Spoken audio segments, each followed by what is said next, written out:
Oh, you have the book right here. Okay, we'll finish from the book.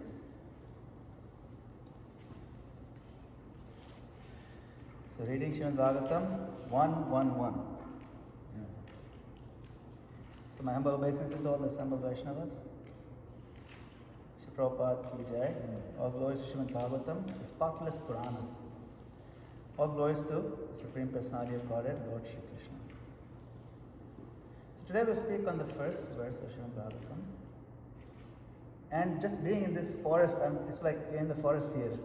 I'm looking around, even behind the altar, there's like windows, you can see trees.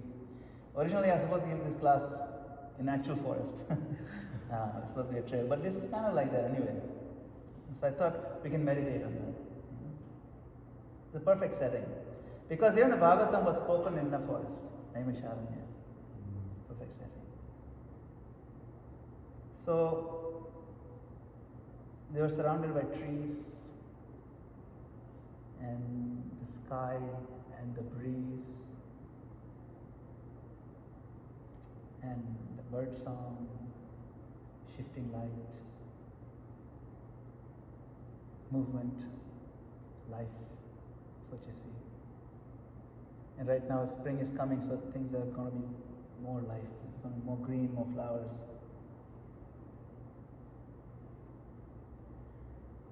And it's a nice setting like this in a sattvic environment to experience this Bhagavatam. Because this first verse of the Bhagavatam,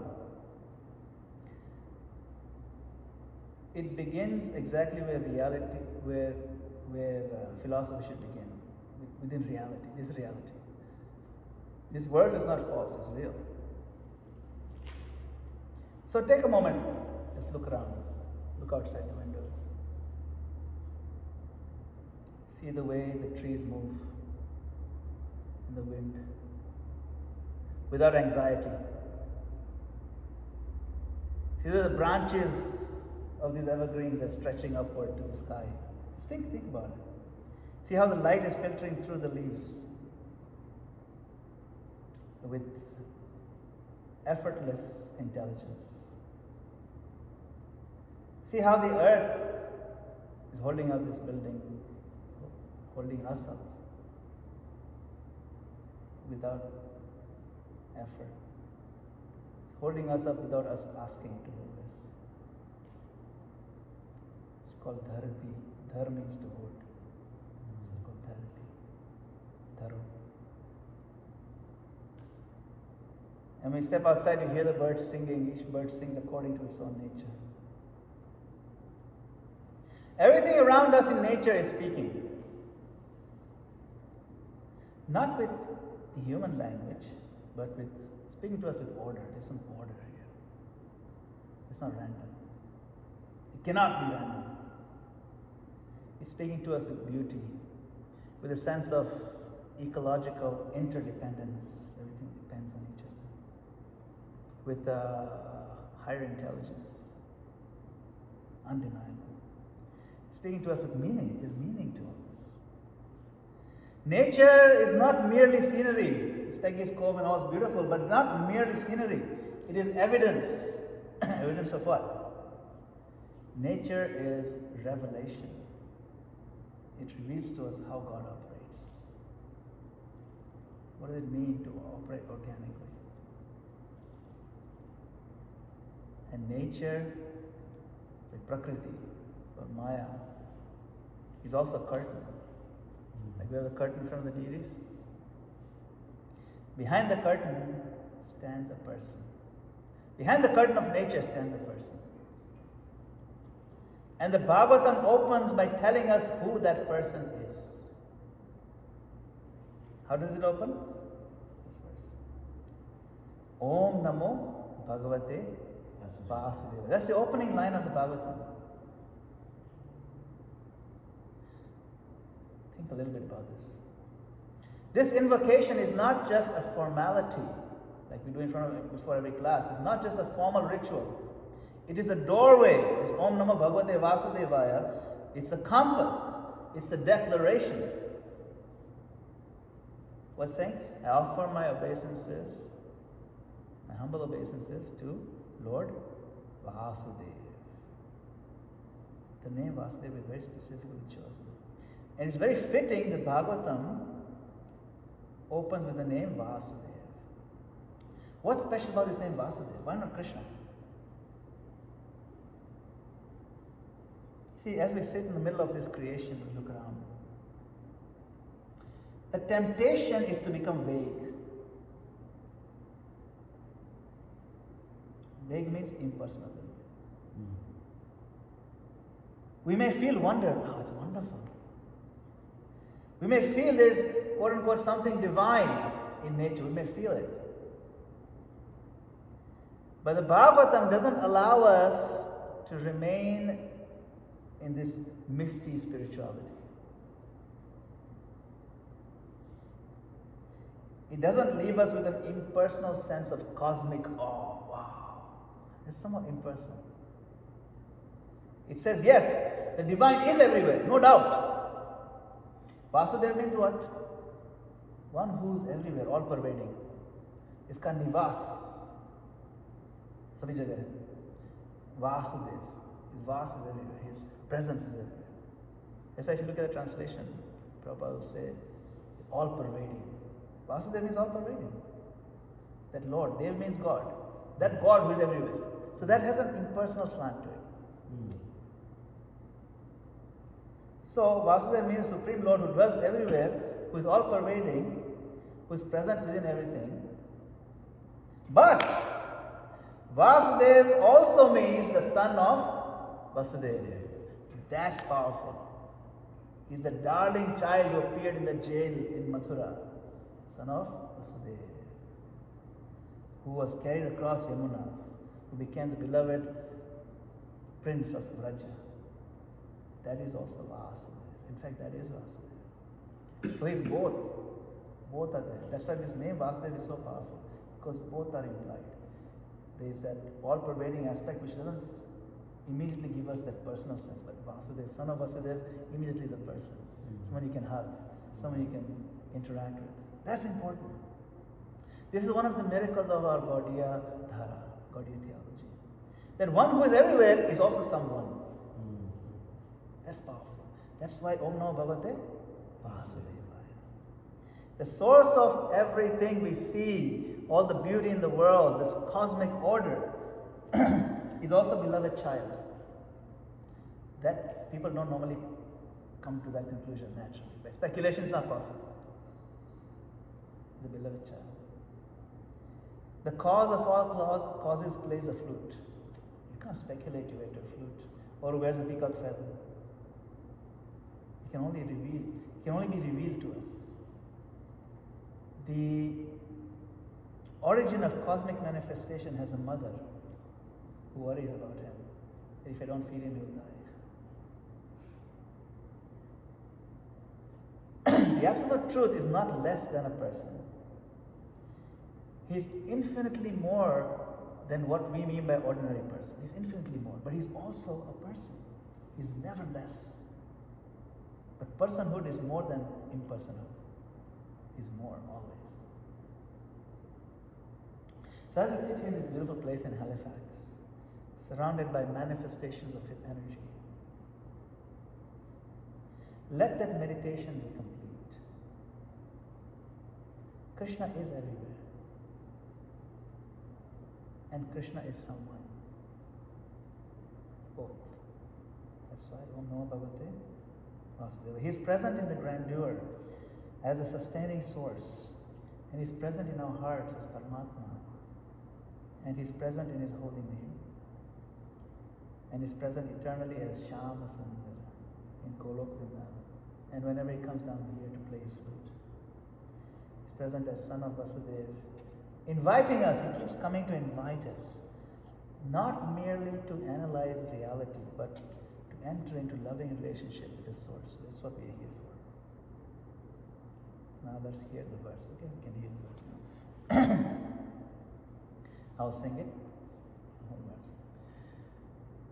Janmadhyasya yatonvayadi taratas chardhesha vigyasvarat Tene brahma hridaya adi kavaye muhyanti yat suraya.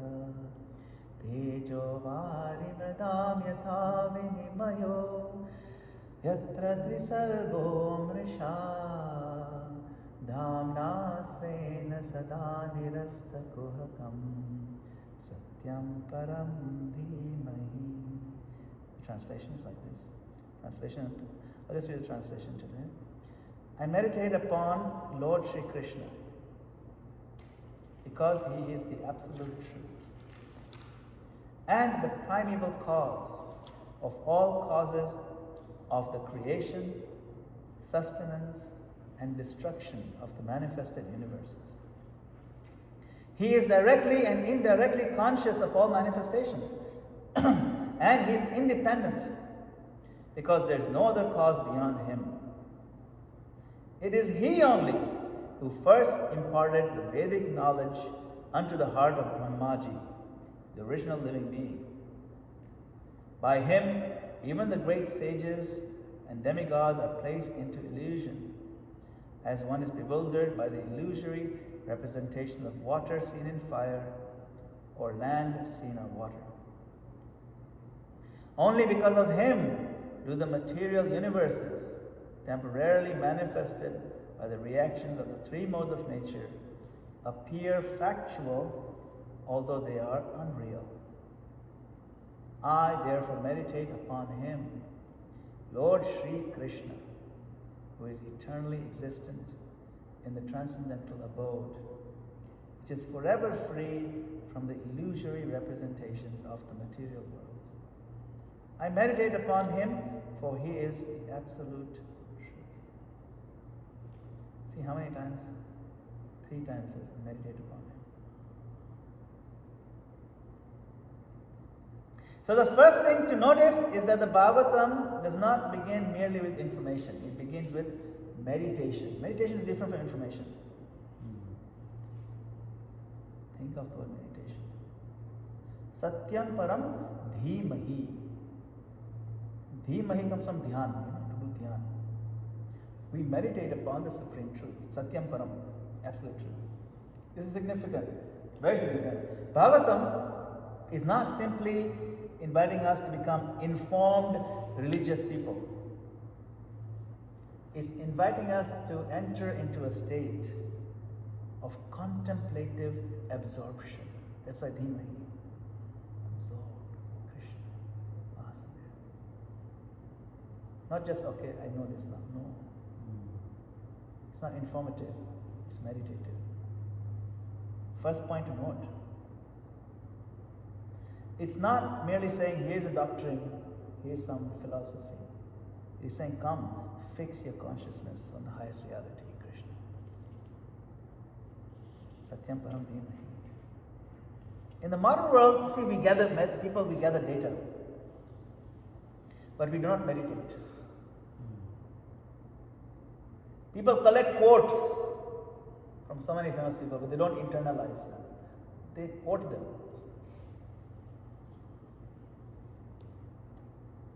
They memorize Siddhanta, but they don't dwell in Siddhanta. They don't live in it. It shows in their behavior and what they do. Only when our behavior changes, we know we meditated on it. Only when our life transforms do we know we internalized it. People become opinionated, but they don't become transformed. We want to be transformed. We don't want to be what we were before. But Vyasadeva begins by saying, meditate. Not skim through the thing. Don't scroll through the Bhagavatam. Not debate for prestige. Meditate. Satyam param dhimahi. Note how that opens. It's beautiful. And what are we to meditate on? The void? No. Not meditate on void. Not on light. Not on ourselves. Not on our breath. Not on our feelings. Satyam param. We meditate on the absolute truth, supreme truth. So the Bhagavatam immediately lifts the whole enterprise of spiritual life to its real platform. Immediately opening, this is a platform. It's not just about improving my mood, okay? People come to spiritual, temples to improve your mood. It's not about improving your mood. It's not about managing my stress. It's not about managing my time or my career or becoming culturally religious. Even that's not what it's about. It's about aligning our consciousness with the ultimate reality, Satyam Param. That's why this first verse is like a seed, contains the whole Bhagavatam. Everything that follows in the Bhagavatam expands from this one meditation. Satyam Param Dhimahi. On who? Vasudeva. It starts Om Namo Bhagavate Vasudeva. Okay? This is the first point we have to make note. If somebody asks what is the first verse of Bhagavatam about, this is one key point. We'll go through the other key points. First key point is meditate, not information. Immediately absorb your mind, your consciousness on the absolute truth. Point number one.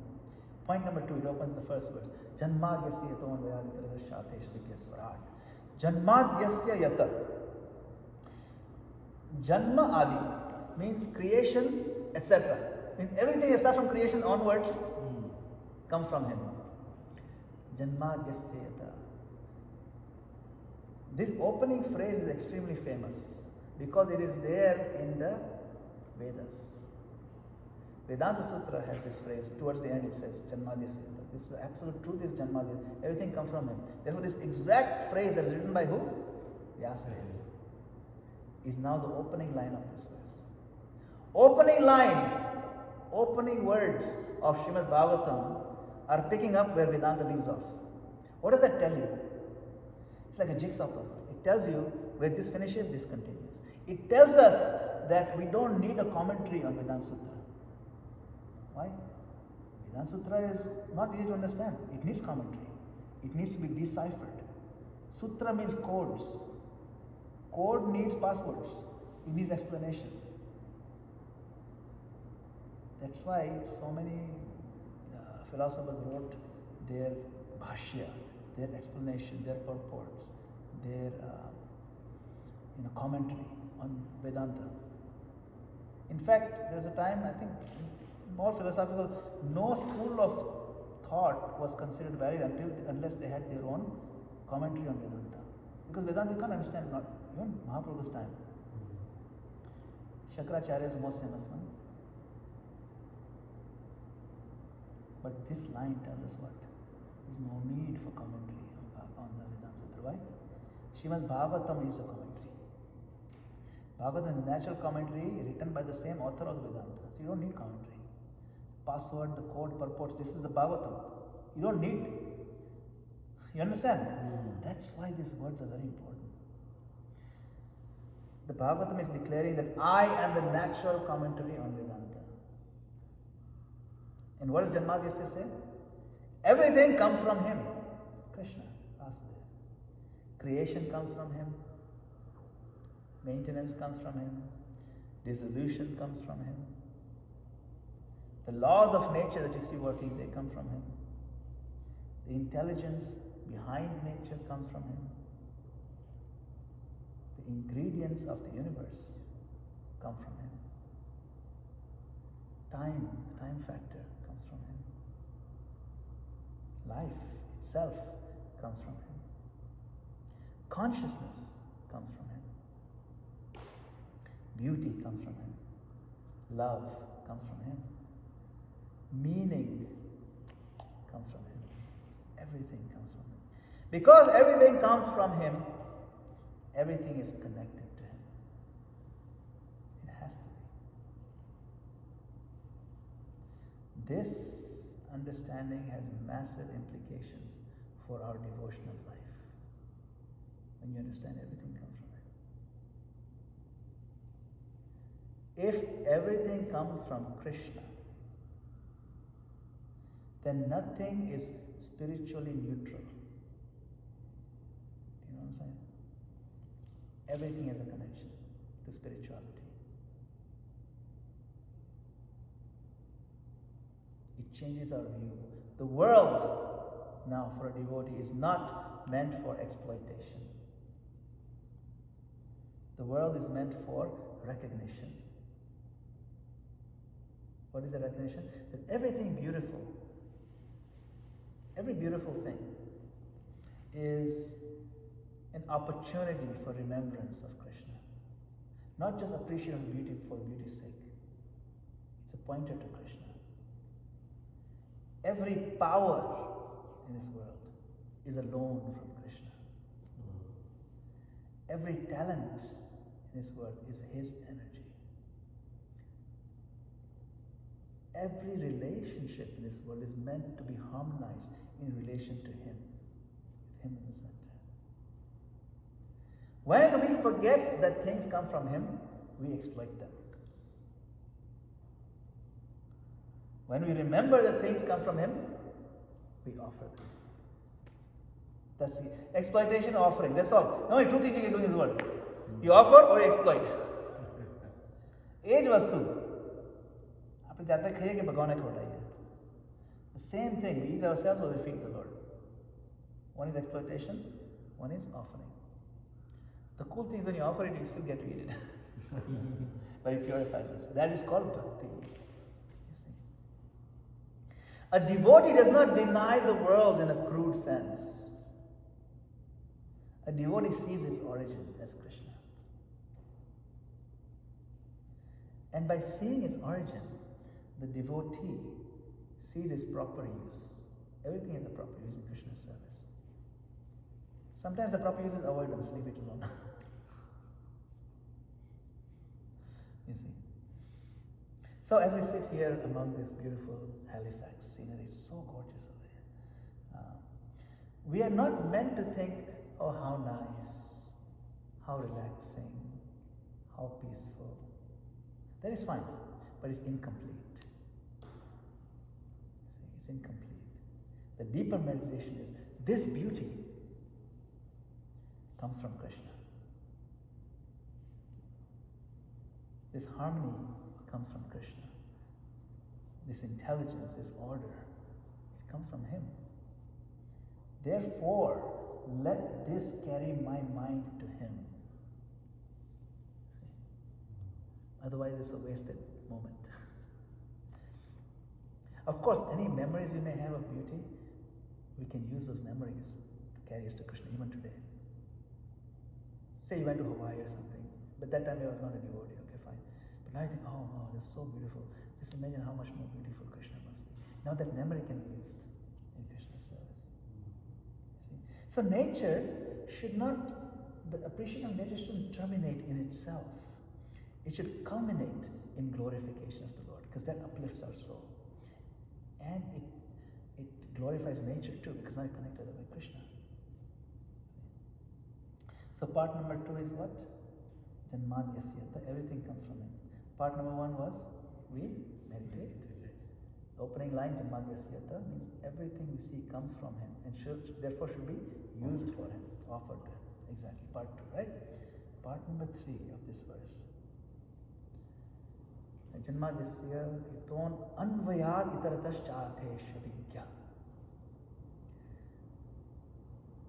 Anvayad itaratascha artheshu vigya. Abhigya means cognizant, conscious, he's aware.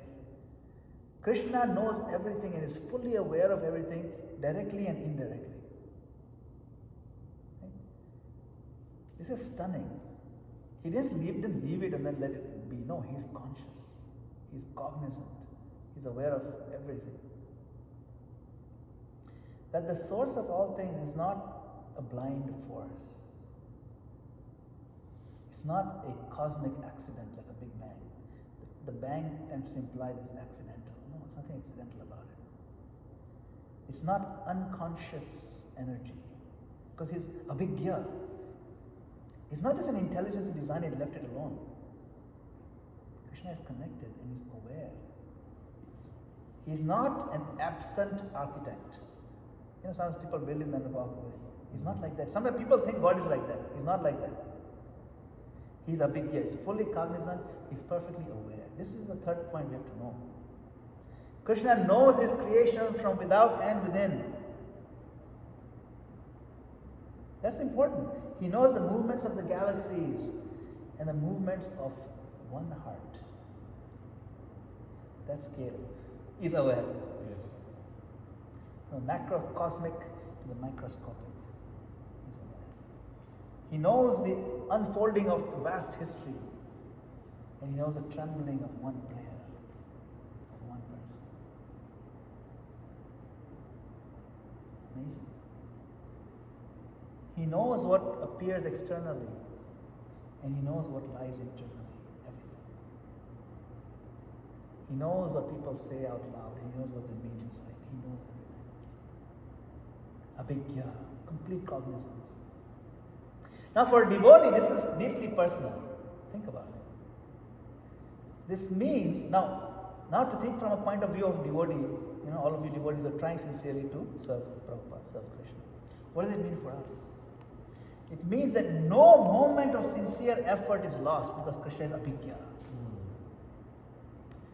Everything in Bhagavatam boosts our bhakti, gives us hope and encouragement. We have to find that spark of encouragement. Because he's abhigya, he knows every little thing we tried. We may have failed or not failed, but he knows. And he's noted it. He's aware of it. No struggle is unseen. Sometimes we think I'm struggling, nobody's watching. It's not true. No offering is ignored, even imperfect. No confusion is unknown to him. Because he's abhigya. No silent cry is unheard. Sometimes devotees may feel no one understands what I'm carrying, this burden. No one understands. Or no one sees how hard this internal battle is. I'm fighting a battle inside. Bahar se everything looks nice, but inside I'm fighting a battle with so many issues. Or no one knows how much I'm trying. People have no clue how much effort I'm putting. This verse tells us Krishna knows. Abhigya. The absolute truth is conscious.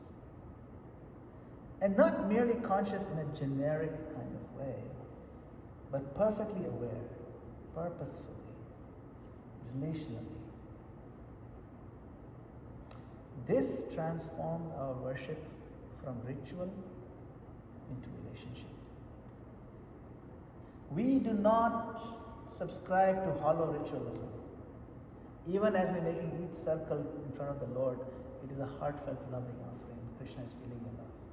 That is what we are doing. That's what, if we're not doing that, we want to be doing that.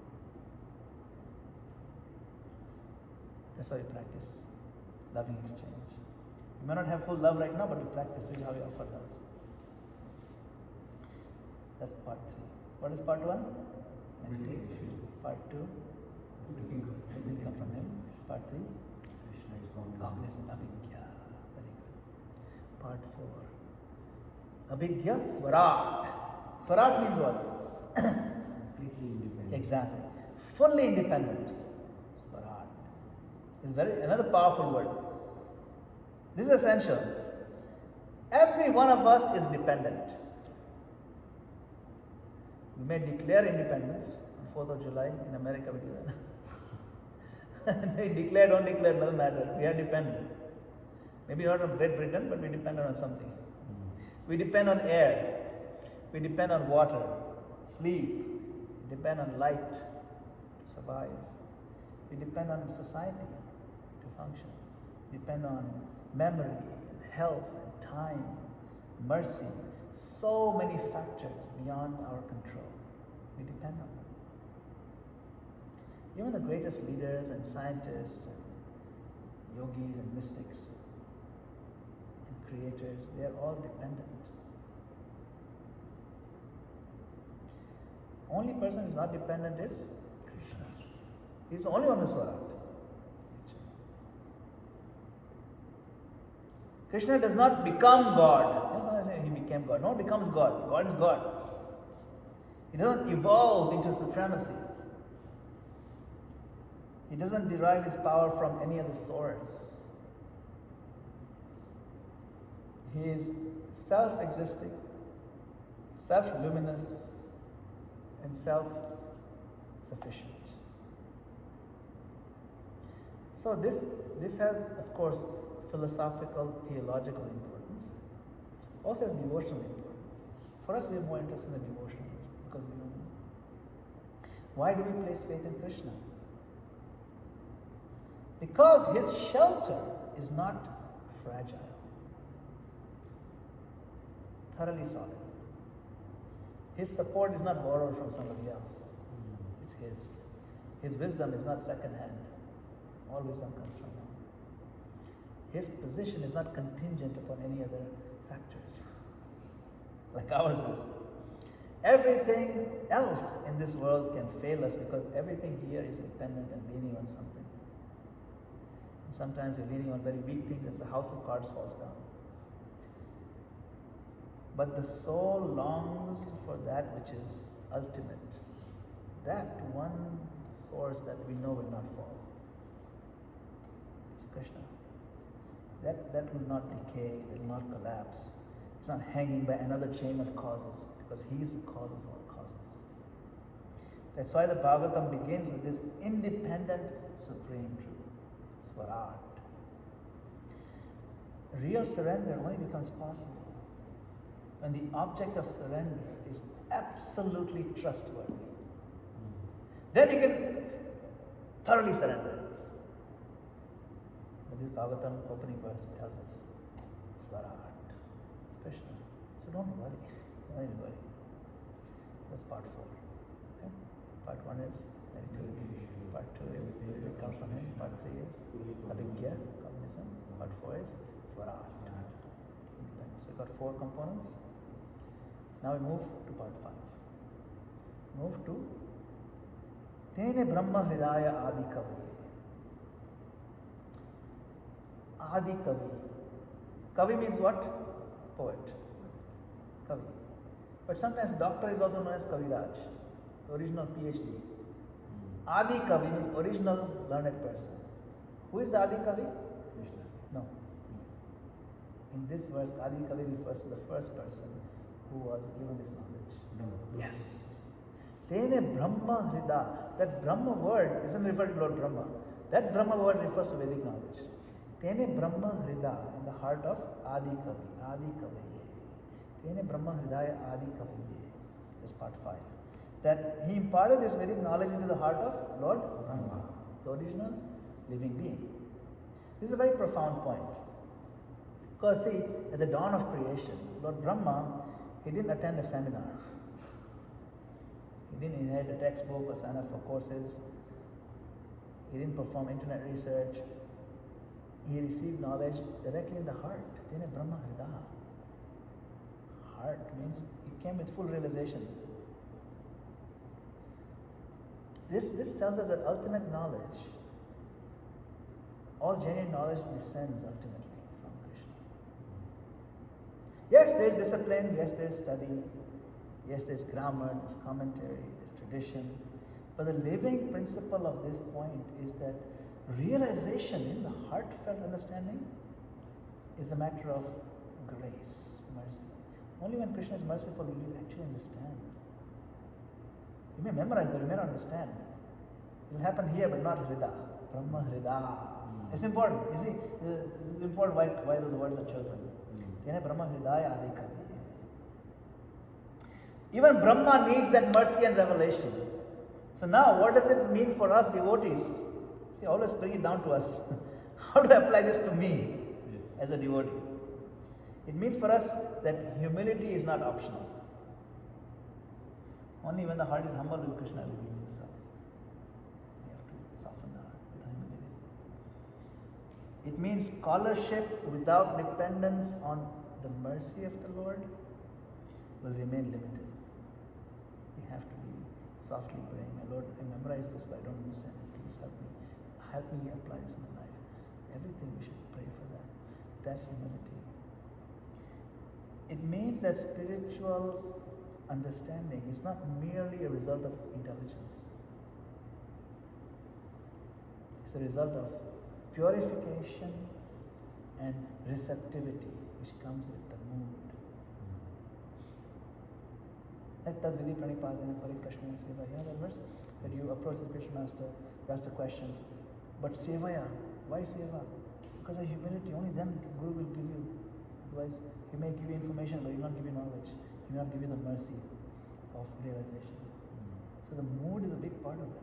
Otherwise, it will not be in a Hrida. So if we want to understand Bhagavatam and Bhagavan deeply, we should certainly study carefully, memorize definitely, hear from authorities, learn thoroughly the philosophy, think deeply, process it, analyze, all that important. Alongside that, we must pray. This is our bhakti part. My Lord, please reveal yourself, reveal the meaning. Please reveal what you want me to hear, what you want me to understand, how you want me to transform. Please reveal that to me. That is our prayer. Without that mode, we can be informed, but not illumined.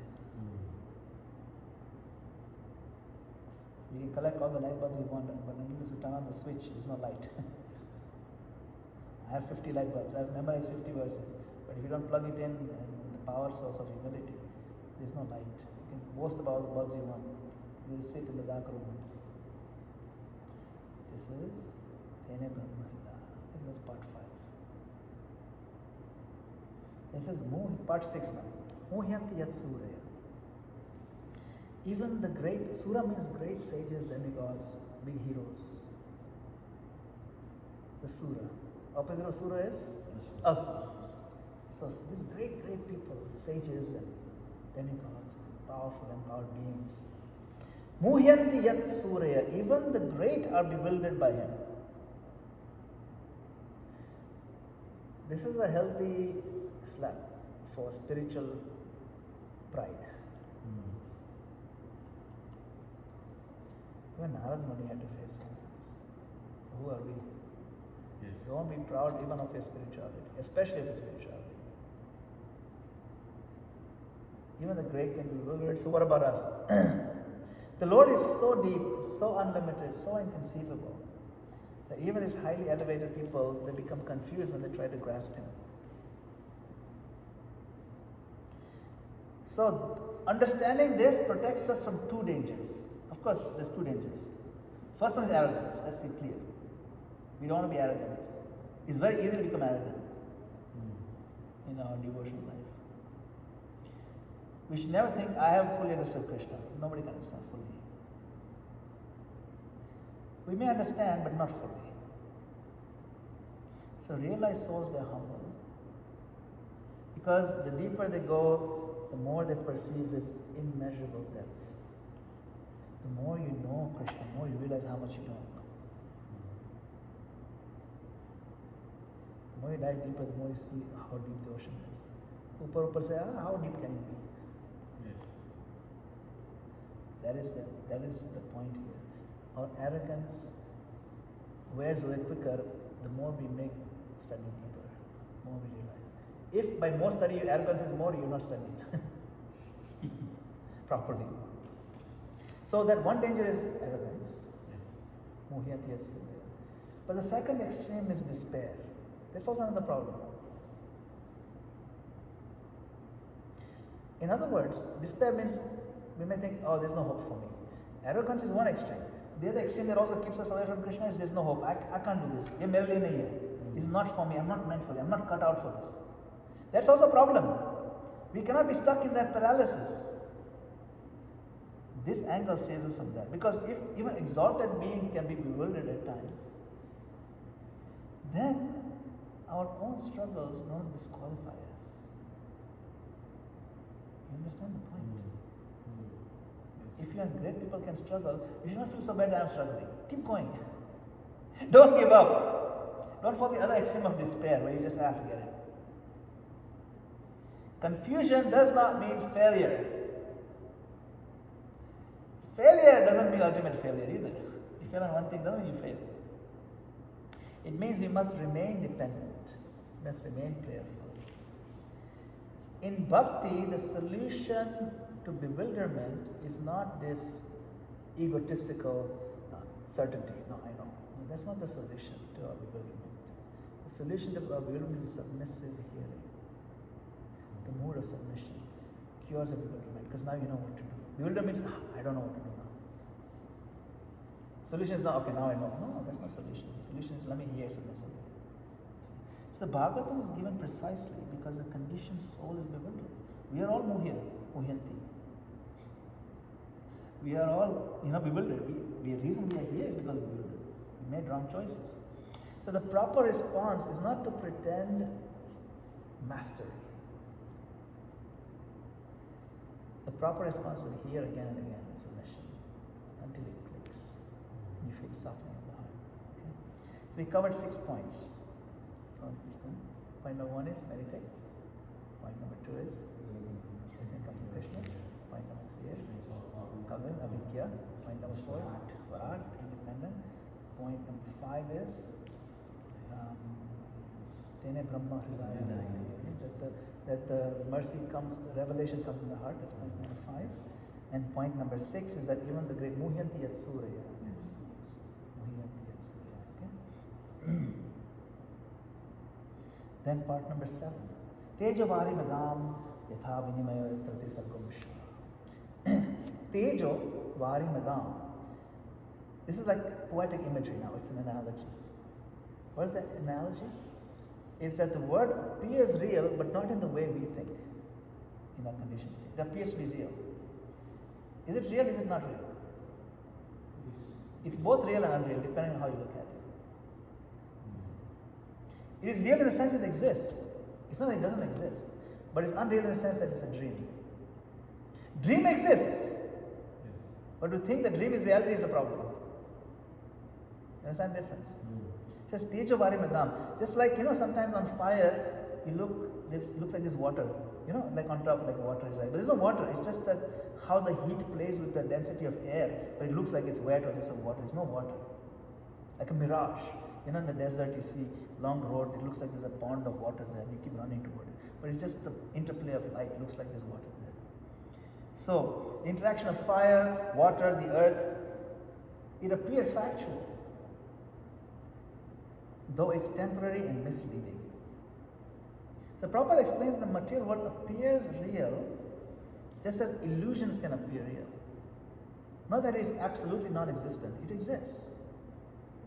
But it's not real in the way we take it. In other words, this is a very crucial Vaishnava theology. It is as real as Krishna's energy, because Krishna's energy. But it is temporary, it is shifting, and it is deceptive when you see it apart from Krishna. If you don't see Krishna as source of it, then it's deceptive. You see? So, how does that work? What is that illusion itself? Illusion is not that something exists. The illusion is misunderstanding the purpose of its existence. For example, if you see mirage, we all see it. We're sitting in the car, 2 miles down the road, we see there's a mirage there. We all see it. But I think there's water, and you three think, no, there's not water. So you are not seeing the illusion. I'm an illusion. Why? Because you understand what you're seeing. The image is real. You can make photograph of it. We all agree the mirage is real, but to think that is water, that is illusion. So to think I'll find happiness here, that is illusion. You understand? You think this is going to quench my thirst? No, you can't lick the road and quench your thirst. It looks like water, it's not water. There's no water there. That is illusion. Tejo Vari Madam Vithavinimayo. So these trees, this forest, it's real.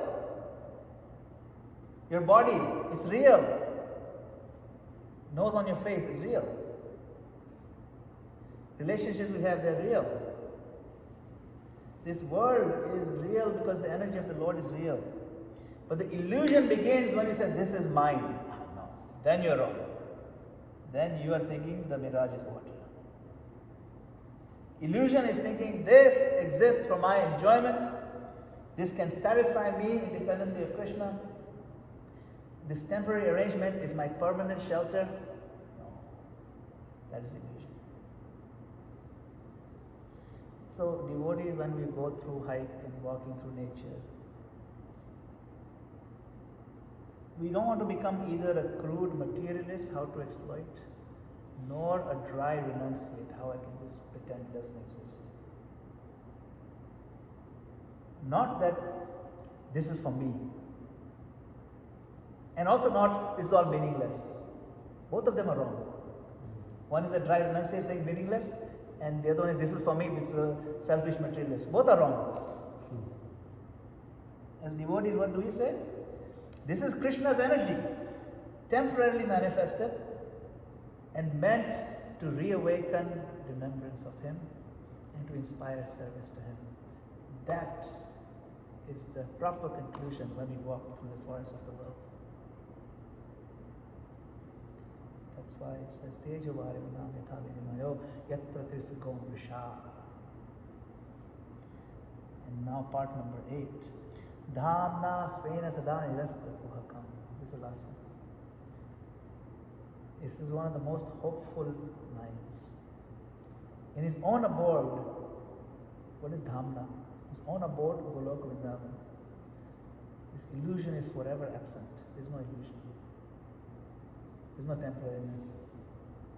There is a realm, his place, where the cows roam. Krishna loves cows. You know that he loves cows. So much he names his house after the cows. India people write, their house, to put some name on the house. Yes. Sai Krupa, Ma Krupa, Ganesh Krupa, something like that, Yes. Means they love that particular whatever, right? Krishna puts what? Golok. It's a cow planet. He doesn't say planet of anything else. He loves peacocks also, but it's not called peacock planet. He loves gopis, but he doesn't even say gopi lok. It's golok. So cows are roaming there. This realm is a place where there is no cheating, there is no distortion, there is no anxiety, there is no mistaken identity, there is no envy, there is no fracture between what appears and what's real. There is no difference. This is not an abstract state. This is his dham, dhamna svena, his personal abode. And the Bhagavatam does something quite extraordinary here. It begins with the source of all the worlds, and it distinguishes material reality from spiritual reality, and then quietly invites all of us who are hearing this into the transcendence of his dham. In other words, the Bhagavatam is not only descriptive, it is directional, it leads us to proper direction. First establish supremacy of the Lord, and then it tells us about how this world is, where we are, and then where we should be going. It doesn't just tell us what is true, it guides us to where we belong. That's why for us, Gaudiya Vaishnavas, it becomes very, very intimate. That the supreme dham, it culminates in Golok Vrindavan. So that same supreme truth that we're trying to meditate on, who is the cause of all causes, becomes accessible in sweetness, in intimacy, in beauty, and in love. So, the absolute truth, or God, is not merely meant to be feared, or obeyed, or philosophically admired, but to be loved. It's different. Love is the next level of intimacy. It's not just admiration. Active exchange of love. This is where the whole Bhagavatam is taking us. That's why the opening verse is a seed. And then, of course, when we read Prabhupada's purport, which he didn't read today, but his purport to this verse is monumental, several pages long. And he establishes that the absolute truth is the source of everything. He's fully conscious. Ultimately, he's a person. And he addresses the impersonalism that is completely inadequate. It's Mayavada, impersonalism. Why? Because if the source of all personalities is impersonal, how could personhood arise? If consciousness comes from unconsciousness, if relationship comes from non-relationship, because impersonal there's no relationship. If beauty comes from featurelessness, if love comes from lovelessness, then our philosophy becomes absolutely absurd. Absurd. The Bhagavatam refutes all that absurdity. Therefore, we accept Bhagavatam as a natural commentary. The Vedanta Sutra, and the conclusion has to be personal. It cannot be Mayavad. It cannot be impersonal. We reject everything else. So this is very important for devotees or progressive. Sometimes devotional life can become practical, managerial, social, even moralistic, but that's not what we're here for. We didn't become ISKCON devotees because we want to get into management. You're not here for management, although that's your seva. But that's not what brought you here. You didn't first come in, oh, I can't wait to be a manager of this. No.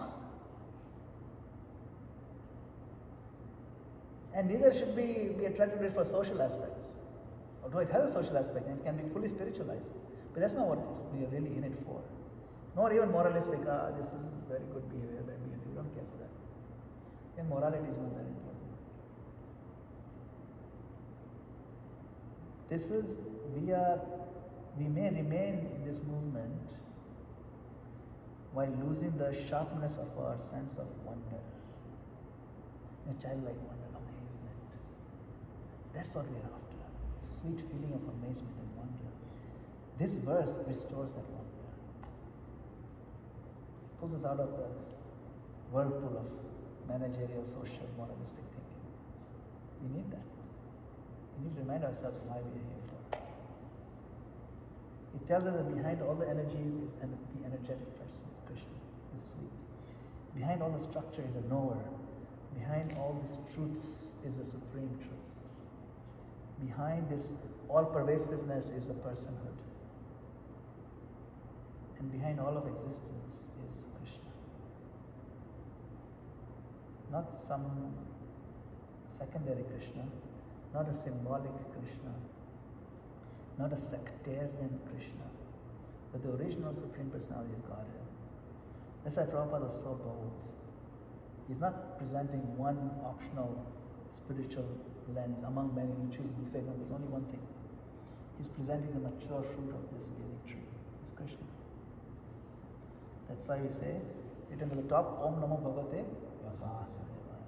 It's important for our daily practice that he's a person. See? So, I'll just end here. Maybe just a couple of practical takeaways for us. Okay? Begin every day by re-establishing the source as Krishna. Remember that. We know it, but remember it. Reflect on it. Why? Because Satyam Param Dhimahi. Meditate on it. Meditate on that reality. Let beauty become remembrance, not distraction. Anything beautiful that catches our eye and mind, let that point us to Krishna. You know, they're like arrows. Beauty is an arrow to Krishna. Imagine you just look at a beautiful arrow, you just admire the arrow, oh how nice, and nice red color and shape. Arrow is pointing to something. Arrow has a function. Yes. The beauty of this world has a function, not to be trapped in the beauty itself, but to see where it's pointing. See? Let that become remembrance, not distraction. Let the arrow itself not be a distraction. And then chant with the personal understanding of Krishna. Krishna is a person. He's looking forward to hearing us chant. Study, but with prayerfulness. Let my heart become soft. Let me absorb it like Brahma got in the heart directly. And if things become confusing, don't be shocked. Don't collapse. Mohiyanti Asurya. Hum log kya cheez hai? It's okay. Hota hai. Krishna will help us through. Rather think, let me hear more deeply. Let me process it better. Learn to see through the illusion without despising the world. Don't despise the world. That's not the point of Bhagavatam. It's not the point of our philosophy. Use the world in Krishna's service. And keep the final goal in mind. So this first verse of Bhagavatam is very rich. Very nice takeaways for all of us as devotees. You know? So, we meditate on Supreme Truth, Satyam Param Dhimahi. That Supreme Truth is not far away, it's right here. He's in his name, he's in his Bhagavatam, he's in his deity form, he's in the heart of his devotees, he's in the beauty all around us. And he is waiting to become the deepest fact of our life. He's waiting for that. Hare Krishna. Shri Prabhupada. Thank you. Very powerful class. Like that, confusion is not a failure.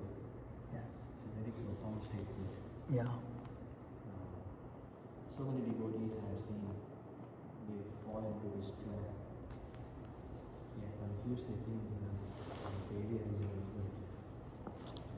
They leave the book. That's the despair aspect. Yes, That I'm that's done. the aspect, yes. It's not meant for me. I'm finished. Yeah.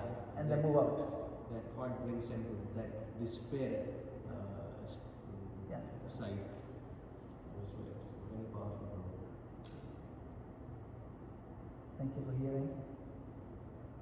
And sometimes I think we need to tell people and ourselves that hey, calm down. Confusion is not a failure. Yeah.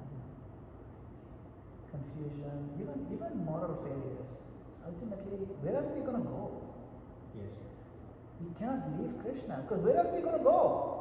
Even if you utterly failed in every aspect of your practice, what options do you have? You think there's some other person? No. You have to come back here only. Yes. So yahin par ho na? Figure it out, we'll work it out. Yes. There's nothing better. Beautifully, yesterday you mentioned that if I have a cutout like Krishna holding a flute and it's hollow, I cannot put this book and cover it up. I have the exact mold to Krishna has complete to. it. Yes. That's what we're thirsting for. You will not find anything else anywhere else. Yes. In all 14 worlds, there's nothing more to be had than the holy name. Holy name is Krishna. I really like an analogy of the curtains as well. It really hit me. There is a person behind the curtains. You know who gave the analogy? In the first canto, Queen Kunti. Queen Kunti used the word curtains. She says, Maya javanikachannam agyadokshitamayam nalakshise murdrisha nato natya dharo yatha. That you are covered by the curtain of Maya. Javanika means curtain. Maya javanika channam. Chann means covered, keep it secret. Now again, Gujarat Chhanu Rajya. Chhanu comes from channam, covered, hidden. You are hidden by the curtain of illusion. And you have people who are saying you don't see you. Nato natya dharo. Even as you're moving through our families, you're like Nato natya dharo, just like an actor dressed as someone else plays. People don't recognize you as Supreme Lord. That's a beautiful prayer. The first stuti in Bhagavatam is prayer of Queen Kunti, chapter 8. Definitely worth seeing. So the curtain analogy is very sweet. It's very powerful. And the thing is, the curtain is not actually in front of the Lord. The curtain is in front of our eyes. Curtain is here. Wait, do we have like two curtains? One curtains of Maya that in front of us, and Krishna has also one curtain. He has the curtain of Yoga Maya. Yoga Maya. That's different. We need to go through two curtains? No, we don't need to go through Yoga Maya curtain. Yoga Maya is to facilitate the fun. Okay. You see, facilitate the fun means if Krishna dresses up differently to enjoy, that is nice. That is not a curtain as such. It's not a curtain. The real curtain is Maya, where we think that we are independent of Krishna. That is a true ultimate Maya. Is we think we can be independent of Krishna. We can enjoy independent of God. We can actually exist. And then ultimately that there is no God. That's ultimate curtain. And most people actually work on that level. Even religious people work on that level. Struggle with the idea that God is there. Because their behavior doesn't reflect that the understanding that God actually is there. So this, all of us have some degree of atheism. Even as we struggle to be devotees, we all have some degree. Maybe Krishna is not there. I mean, it's all very nice, but maybe he's not there. We all struggle with that. Javanika. Right?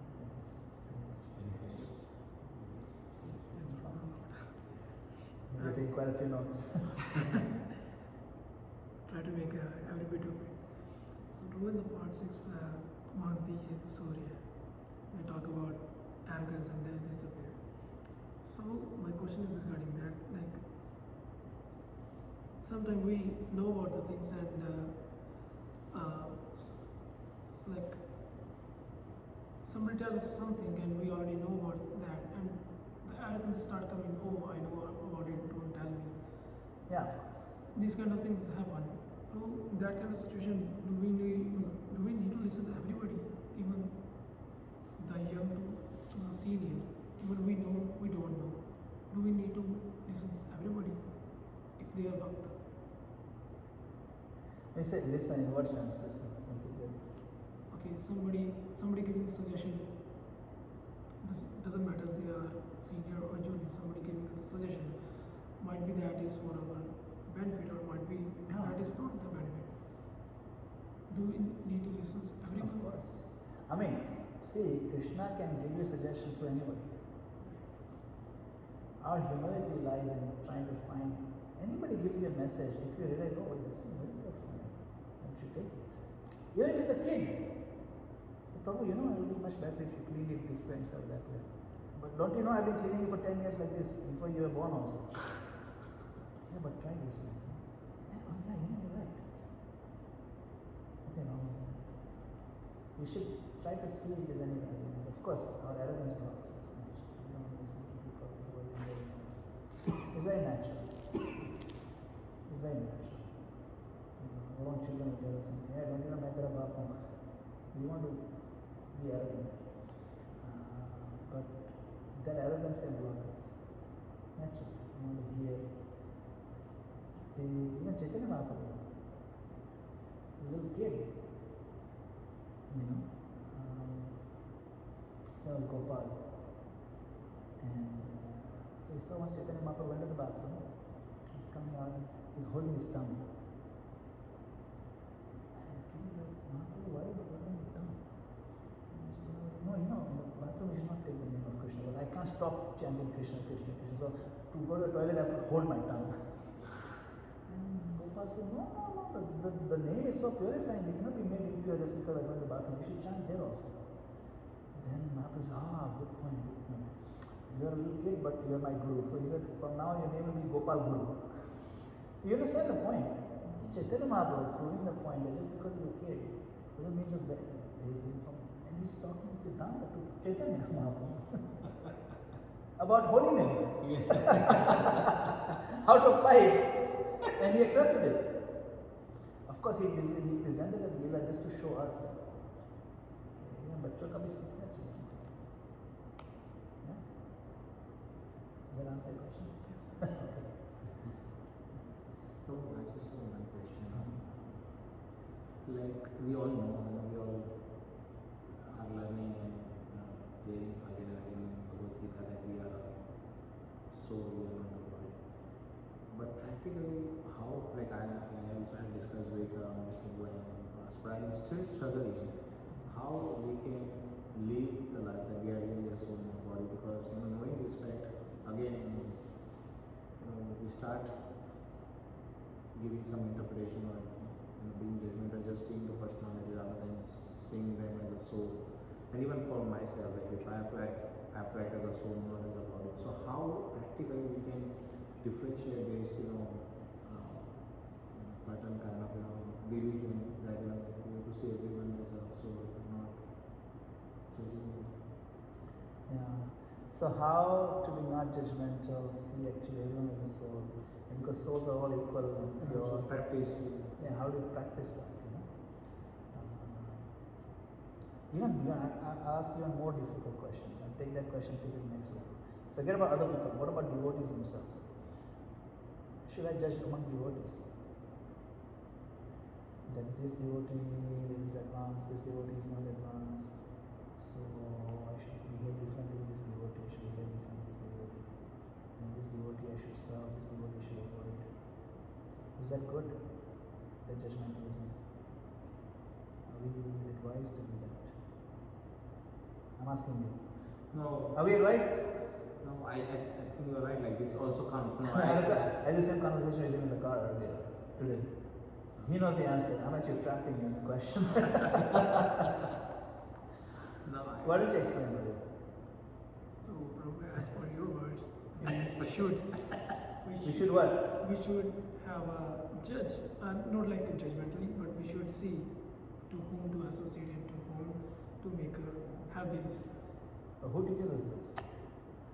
Act of instruction. Yeah. So, see, this is very counterintuitive. We intuitively think judgmentalism should not be there. Discrimination should not be there. Who am I to judge? मेरी औकात ही क्या है?